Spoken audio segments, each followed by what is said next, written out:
बहुत धन्यवाद। तो मैं आपसे बस एक प्रश्न करूंगा कि क्या आप मेरे साथ अर्जुन से कृष्णा की यात्रा करने के लिए तैयार है? और बहुत आनंद आएगा। मित्रों, पहला जो अध्याय है और उसका जो पहला श्लोक है, उसी में भगवत गीता शुरू हो गई। युद्ध तो बहुत बाद में हुआ। The actual fight has taken place long after long time, but the actual युद्ध, the actual fight has started when this thing has happened. जो मैं आपको बोलने जा रहा हूं, धृतराज जी कहते हैं संजय से, धर्मभूमि कुरुक्षेत्र में युद्ध की इच्छा से एकत्रित हुए। युद्ध की इच्छा से मेरे और पांडु के पुत्रों ने क्या किया।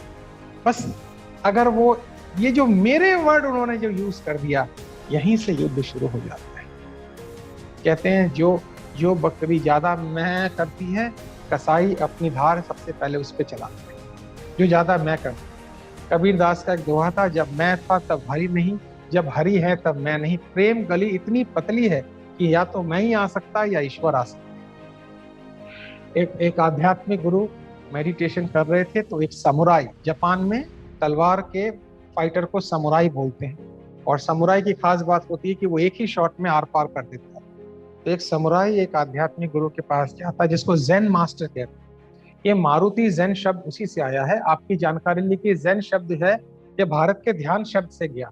तो जब चाइना में गया तो चैन हो गया, और जापान में जब गया तो वो ज़ेन हो गया। ज़ेन का मतलब है कि आप अपने साथ इतने अलाइंड हैं, आप अपने हर गतिविधि में इतने कॉन्शियस हैं, चेतन अवस्था में हैं कि आप से कोई शब्द गलत निकलने की कोई संभावना नहीं है, आपसे कोई गलत व्यवहार करने की कोई संभावना नहीं है। इसका मतलब आप पूरी तरह अपने समग्र कलेक्टिव कॉन्शियसनेस के साथ आप काम करें। सो मित्रों, उनके पास जाके वो ध्यान में मग्न थे, और उनसे उन्होंने पूछा कि एक ही प्रश्न पूछूंगा, स्वर्ग जाने का रास्ता क्या? वो समुराई उनसे पूछ रहा है, स्वर्ग जाने का रास्ता क्या? तो ये ध्यान में मग्न थे। सवाल ही पैदा नहीं है कि इनका ध्यान टूट जाए। आज की डेट में कॉन्सेंट्रेशन बहुत बड़ी प्रॉब्लम है। आप देखेंगे कोई व्यक्ति अभी कुछ बोलता है, 2 मिनट बाद कुछ बोलता है, 2 दिन बाद मैं आज ये कर लूँ, मैं वो कर लूँ, मैं फलाना कर लूँ। कंसिस्टेंसी का बहुत अभाव है। क्यों? एक तो ये मोबाइल फोन। आप कहेंगे मोबाइल के द्वारा तो राजेश जी हम आपको सुन रहे हैं, बिल्कुल सुन रहे हैं, लेकिन कभी कभी इसको अपने से आधे घंटे दूर कर दीजिए, दूर रख दीजिए, तो आपका कॉन्सेंट्रेशन बहुत अच्छा रहेगा। 24 घंटे हाथ में ना रखिए, क्योंकि आपके माइंड को इससे बुक किया हुआ है। तो just keep it away for half an hour, and आपका देखिएगा कॉन्सेंट्रेशन बहुत वापस आ जाएगा। उन्होंने उस स्पिरिचुअल मास्टर से ये कहा कि मुझे एक बात बताइए, स्वर्ग जाने का रास्ता क्या है? What is the way to heaven? एक बार, 2 बार, 3 बार, 4 बार पूछा, आंसर नहीं मिला। अब इनको गुस्सा आ गया, अब इनको क्रोध आ गया। तो इन्होंने क्या किया, इन्होंने अपनी तलवार निकाली और कहा, अंतिम बार पूछ रहा हूं, अगर आपने जवाब नहीं दिया तो मैं आपको 20 से अलग कर दूं। तलवार जैसे निकाली और प्रश्न पूछा, तो गुरु ने आंख खोल के उसका हाथ पकड़ा और एक ही आंसर दिया, जो तू करने जा रहा है वो नर्क जाने का रास्ता है। फिर आंखें बंद कर ली थोड़ी। सोची कितनी शॉर्ट टाइम में इनको ट्रांसफॉर्म किया उस गुरु ने, और ये तो हिल गए कि ये तो एक लाइन में जीवन बदल गया। फिर उन्होंने तलवार अंदर रखी, उनको नमस्ते किया, प्रणाम किया, बोले मुझसे गलती हो। बोले ये जो तू झुका, ये स्वर्ग जाने का रास्ता है। तो जीवन में दोस्तों, ये जो मैं वाला फैक्टर है ना, ये मैं कहां से आता है? पावर से आता है, पैसा से आता है, पोजीशन से आता है। जब भी कोई आदमी, आप याद रखिएगा, पावर, पैसा, पोजीशन से अपने आप को प्रेजेंट करता है, तो याद रखिएगा वो भीतर में उसके अंदर नॉलेज की कमी है, रियलाइजेशन की कमी है। आपने ऑब्जर्व किया होगा, जब कोई आदमी नई नई गाड़ी लेता है, और गाड़ी अगर उसके लिए शो ऑफ का एक माध्यम, लेना खराब नहीं है, मर्सिडीज दीजिए, रोल्स रॉयस दीजिए, लेकिन वो क्या कर रहा है? उसकी चाबी को घुमा, यू मस्ट हैव ऑब्जर्व, चाबी घुमा रहा है। जब तक आप उसको ये ना कह दे भाई ये नई गाड़ी, तब गाड़ी। कुछ लोग आपको अपने घर बुलाएंगे, अच्छी बात है, खाने के लिए बुलाएं, गप्पे मारने के लिए बुलाएं, बट बुला के आपको दिखाएंगे ये मैं फ्रांस से लाया, ये मैं जर्मनी से लाया। तो ये जो शो ऑफ का जो माध्यम है, ये जो पावर दिखाने का माध्यम है, ये अंदर के भीतर की एक खोखलेपन की कमी है, ताकि वो उन चीजों से पूरी कर पाए। बट जो आदमी अंदर में हैप्पी है, जो आदमी अंदर में खुश है, आप मजेदार चीज देखेंगे, वो जल्दी क्रिटिसाइज नहीं करेगा, जल्दी एनालाइज नहीं करेगा, जल्दी शिकायत नहीं करेगा, जल्दी गालियां नहीं देगा, ना के बराबर देगा। तो धृतराष्ट्र साहब ने मेरी नजर में सबसे जो पहला युद्ध यहीं शुरू कर दिया, जब उन्होंने बोला कि मेरे और पांडु के। जब पांडु जी ने आपको गद्दी दे दी और अपने बच्चों को आपके हवाले कर दिया, आपकी देखभाल, तो फिर मेरे और पांडु कहाँ रह गए, फिर तो हमारे हो गए। तो जिस परिवार में, अगर ज्वाइंट फैमिली में आप हैं, याद रखिएगा, बहुत ज्वाइंट फैमिली मैनेज करना बहुत टफ है, क्योंकि अगर आप कुछ खरीद के लाते हैं तो सबके लिए लाना पड़ेगा, सबके लिए शेयर करना पड़ेगा। पहले ज्वाइंट फैमिली का कल्चर हुआ करता था, कितना अच्छा लगता है। अब तो अब तो कोई अगर मेहमान भी आना हो तो पहले हम पूछ लेते हैं भाई कितने दिन के लिए आओगे, कब जाओगे, जाने के हम पहले पूछ लेते हैं। इसलिए अतिथि, हमारे हिंदी में इसका शब्द का नाम बड़ा प्यारा, अतिथि। जो बिना तिथि के आ जाए उसको अतिथि कहते हैं। अतिथि का तात्पर्य यही है, जो बिना तिथि के आपके द्वार आ जाए उसको अतिथि कहते हैं। लेकिन हम पूछते कब आना है, कब जाओगे, कितने दिन रहोगे, ये पूरा हमारा वेस्टर्न कल्चर आप देखते हैं इंडिया में भी अब धीरे धीरे आना शुरू हो गया। सो आप देखें ध्यान से कि एक जमाना हुआ करता था जब जॉइंट फैमिली होती थी, एक ही चूल्हे पे खाना बनता, अब तो वो फिर बात खत्म होती जा रही है धीरे धीरे, क्योंकि हम अपने कल्चर से हटते चले जा रहे हैं। तो पांडु साहब ने जब धृतराष्ट्र साहब को इनको हैंड ओवर कर दिया, तो पहली गलती तो ये होगी कि आप गद्दी पे बैठे हुए हैं, आपकी मौजूदगी में उनका चीर हरण हो रहा है, द्रौपदी के वस्त्र उतारे जा रहे हैं, और आप कैसे राजा हैं कि आप इतने ज्यादा नियमों और कानूनों में उलझ गए कि आपने खड़े होकर वहां ये नहीं बोला कि ये मैं होने नहीं दूंगा। सो जो घर का मुखिया होता है, घर का लीडर होता है, मेरी नजर में उसकी जिम्मेदारी है कि वो लीड ले, वो बैक गियर ना ले, वो पीछे ना चला जाए, वो ये ना कहे कि जी ये मैं क्या करूं, मैं नियमों में बंधा हूं। मेरी नजर में धृतराष्ट्र साहब अगर वहीं पे मामला रोक देते तो महाभारत नहीं होता। तो बिजनेस में या फैमिली में कहीं भी बहुत से ऐसे मौके आएंगे जिसको हम कहते हैं कॉन्फ्लिक्ट आएंगे, बहुत सी जगह ऐसे मौके आएंगे।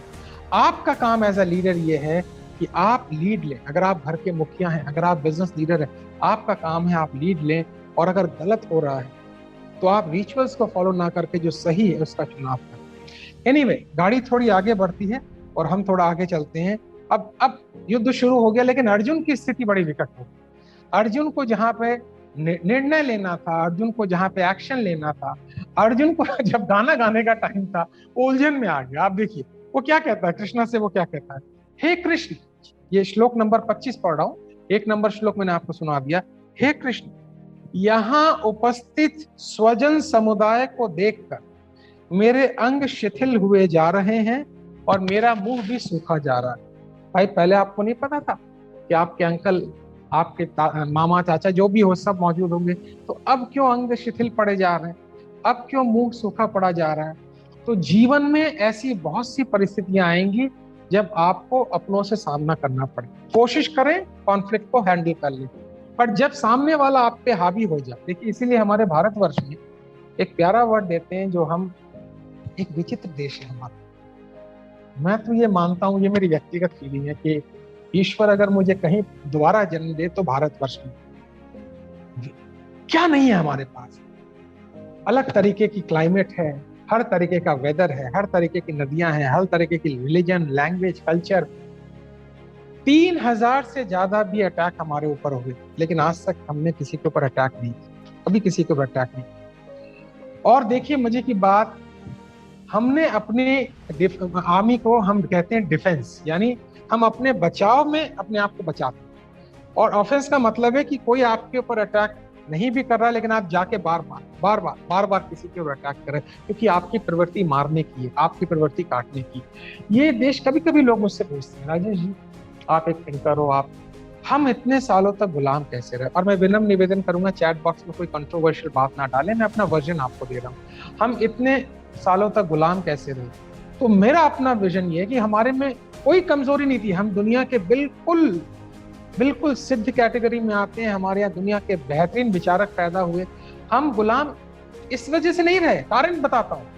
हमारी जो अंदर की जर्नी थी, हमारे गुरुओं ने इनर जर्नी में यात्रा शुरू की। हमें शुरू से मेडिटेशन, स्पिरिचुअल, आध्यात्म, यानी हम लोग एक्सट्रोवर्ट है ही नहीं बाय नेचर, हम इंट्रोवर्ट हैं बाय नेचर।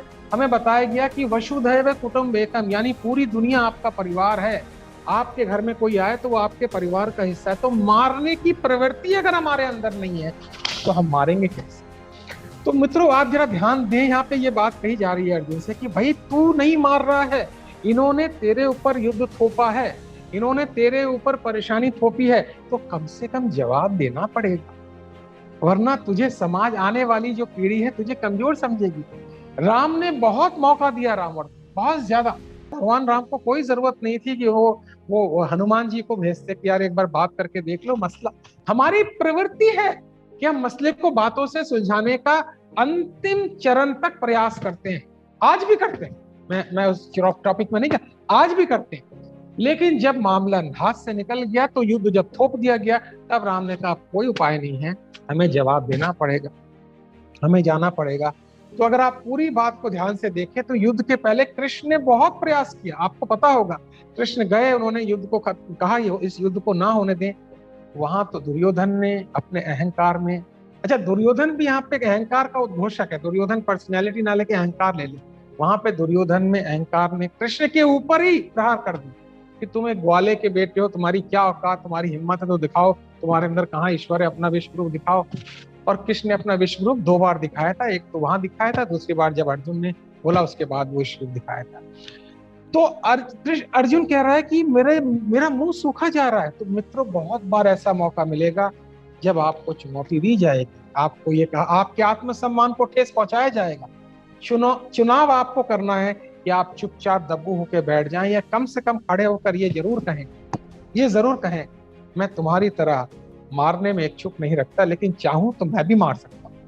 मैं मारना नहीं चाहता क्योंकि अंदर मेरे मारने की प्रवृत्ति नहीं है, लेकिन मैं चाहूं तो जवाब दे सकता हूं। तो अर्जुन को जब लड़ने का टाइम आया, तो अर्जुन ने के मुंह सूख गया, अर्जुन के हाथ ढीले पड़ गए, अर्जुन का तलवार गिर गई। जीवन में ऐसे बहुत से मौके आएंगे मित्रों, जब आपको निर्णय लेना पड़ेगा, और वो निर्णय कठोर हो सकते हैं, वो निर्णय कठिन हो सकते हैं।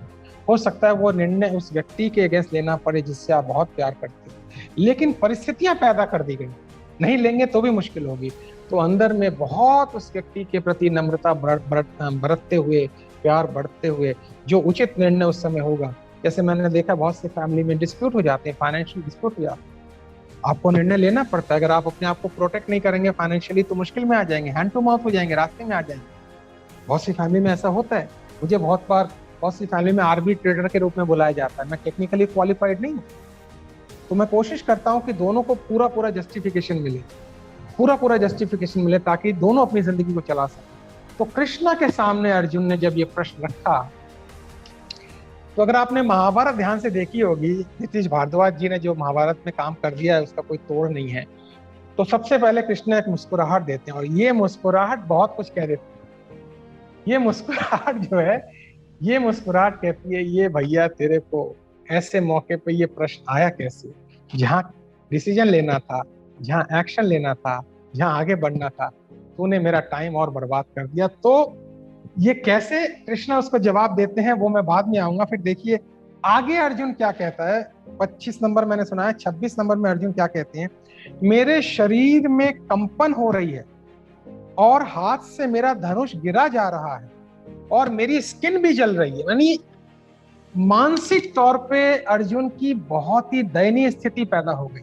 और ये होता है, आप किसी कंपटीशन में जाते हैं, उसकी तैयारी करते हैं, आप किसी एग्जाम की तैयारी करते हैं, आप किसी बिजनेस प्रेजेंटेशन की तैयारी करते हैं, आप कहते हैं मेरे को घबराहट हो रही है, मेरा गला सूखा जा रहा है। अर्जुन का जब एक्शन लेने का टाइम आया तो सबको देख के वो नर्वस हो गया, उसका आत्मविश्वास डोलने लगा। और वो आगे क्या कहता है, देखिए वो आगे कहता है, मैं खड़ा रहने में असमर्थ हूं और मेरा मन भ्रमित सा हो रहा है। ये देखिए, ध्यान दीजिए, मन भ्रमित हो रहा है। अगर मन ही भ्रमित हो गया, माइंड ही भ्रमित हो गया, तो गोल भूल जाइए, ड्रीम भूल जाइए, विजन भूल जाइए, और रात को जो लिख के सोचते हैं भूल जाइए। हमारा एक बिजनेस प्लेटफॉर्म है जिसमें हम बहुत सारी बिजनेस मीटिंग करते हैं, और उसके भी सूचना आपको आएगी, आइएगा, सुनने आइएगा, जोड़े ना जोड़े आप उसमें आइएगा। और आप हैरान हो जाएंगे कि लोगों को जब मैं उसमें कहता हूँ, अरे राजेश जी मैं 5 साल में ये अचीव करूंगा, अब मैं ये करूंगा, अब शुरू में, तो मैं उनको कहता हूँ, देखो भाई ऐसा मित्रों में मैं उनको कहता हूँ, मुझे बस ये बता दो पिछले 1 महीने में तुमने क्या अचीव किया है।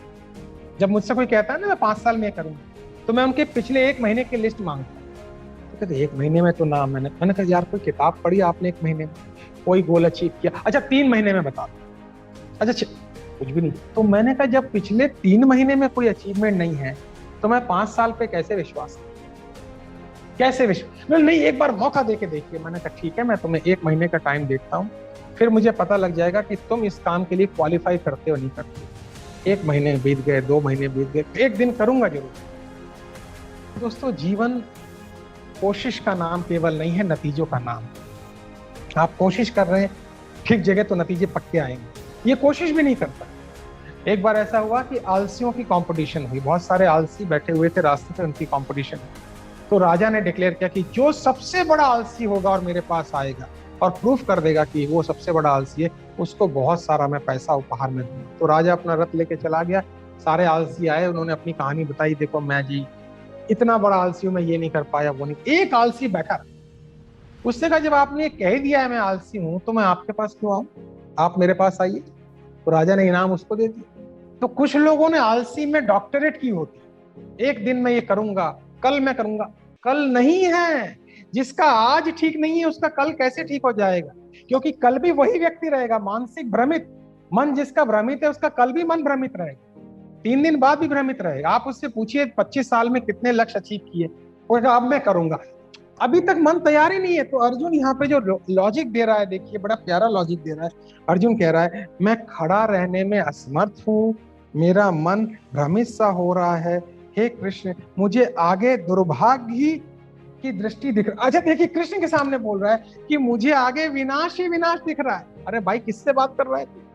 उसको नहीं पता क्या विनाश दिख रहा है, विनाश या सर्वनाश उसको पता है, प्रकृति को पता है। लेकिन प्रकृति बड़ा बैलेंस करना जानती है। प्रकृति देने में ज्यादा बिलीव करती है, लेने में कम बिलीव करती है। तो मित्रों, कहने का मतलब ये है कि जब जीवन में डिसीजन लेने का टाइम आए, जब जीवन में एक्शन लेने का टाइम आए, अभी तो अर्जुन का उपचार शुरू ही नहीं हुआ है, अभी तो अर्जुन का ट्रीटमेंट शुरू नहीं हुआ है। अभी तो खाली कृष्णा साइलेंट एक्सपेक्टेटर है, जो एक मनोवैज्ञानिक की तरह देख रहे हैं, मुस्कुरा रहे हैं, हंस रहे हैं। तो लोग ये सोचेंगे यार एक आदमी युद्ध नहीं करना चाहता, एक आदमी परेशान हो रहा है, उसको घर बुला लो। लेकिन इतना आसान नहीं, उसको तैयार करके एक क्लैरिटी में लाना, एक सही जगह लाना। जब कृष्ण को अर्जुन लास्ट में बोलेंगे प्रभु अब मेरे मन से सारी दुविधाएं चली गई हैं, अब मेरे मन से सारी उलझनें चली गई हैं, अब मेरे मन से सारी कंफ्यूजन चली गई है, अब आप मुझे आशीर्वाद दो और अपना काम करने दो। इसको करने में 18 अध्याय 700 श्लोक, कल्पना करें, मेरे ब्रेन के बियॉन्ड है। लेकिन कुछ तो एक प्रोसेस अपनाया गया था कि ये वाला मौका केवल अर्जुन को मिला। अब वहीं पे देखिए, वहीं पे युधिष्ठिर मौजूद था, वहीं पे नकुल सहदेव मौजूद है, वहीं पे दुर्योधन मौजूद है, वहीं पे भीम मौजूद है। उनको ये मौका नहीं मिला, उनको नहीं मिला मौका।